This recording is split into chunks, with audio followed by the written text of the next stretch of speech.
আসসালামু আলাইকুম বন্ধুরা, ভালো আছেন তো? এখন শুনছি যে পৃথিবী কিছুটা ঝুঁকে গেছে, তার কক্ষপথের উপর ঘুরতে ঘুরতে কিছুটা ব্যালেন্স হারিয়ে ফেলছে। কেন এগুলো হচ্ছে আপনারা জানেন তো? ১,৫০০ বছর পূর্বে আমাদের বিশ্বনবী বলেছিল না, কি আমাদের পূর্বে সূর্য পশ্চিম দিক থেকে উঠবে। ঠিক তাই, দেখেন তার নমুনা আপনারা দেখেন। কারণ বিজ্ঞানীরা রিসার্চ করে দেখছে যে যে চুম্বক ক্ষেত্রটা একেবারে শেষের দিকে চলে গেছে। তাহলে এইভাবে চলতে গেলে পৃথিবী ভারসাম্য হারিয়ে ফেলে আপনার উত্তর দিক হবে দক্ষিণ দিক, দক্ষিণ দিক হবে উত্তর দিক, পূর্ব হবে পশ্চিম দিক, পশ্চিম হবে পূর্ব, সব উল্টোপাল্টা হয়ে যাবে। এবং এর ফলে যেটা প্রভাব পড়বে মানুষের এবং প্রাণীর মধ্যে, প্রাণী জগতের মধ্যে প্রচুর পরিমাণে ক্যান্সারের মহামারী হবে। ক্যান্সার ঘরে ঘরে যাবে বন্ধুরা, আপনারা ভাবেন। এবং সূর্য আর পূর্ব দিক থেকে দেখা যাবে না, পশ্চিম দিক থেকে উঠবে, পূর্ব দিকে অস্ত যেতে পারে। সেই রকমই নমুনা দিয়েছিল আজ থেকে ১,৫০০ বছর পূর্বে আমাদের বিশ্বনবী, এবং তা অক্ষরে অক্ষরে পালন করছে, অক্ষরে অক্ষরে খেটে যাচ্ছে। আপনারা দেখুন, তাহলে আপনারা ভাবেন যদি কী হবে যদি এইভাবে হয়। হ্যাঁ, ৭,৭৫,৭৫ বছর পূর্বে একবার এরকম পরিবর্তন হয়েছিল।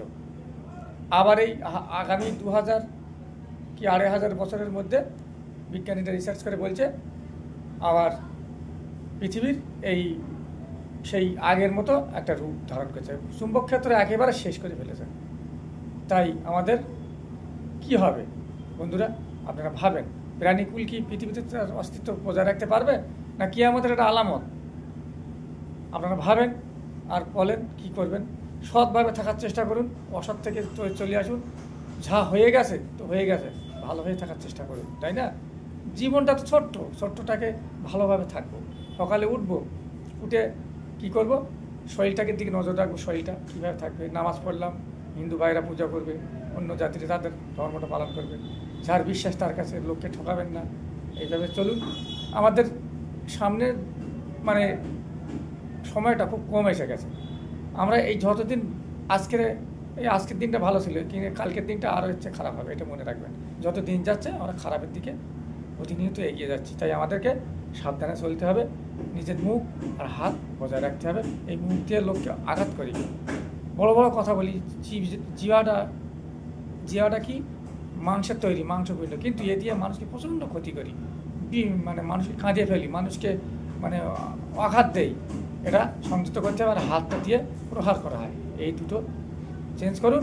হাত দিয়ে যেন লোককে সাহায্য করা যায়, আর জিহা দিয়ে যেন লোককে শান্তি বাণী, তাকে ভালোবাসা, তাকে পাশে থাকার বাণী যেন আমরা পাই।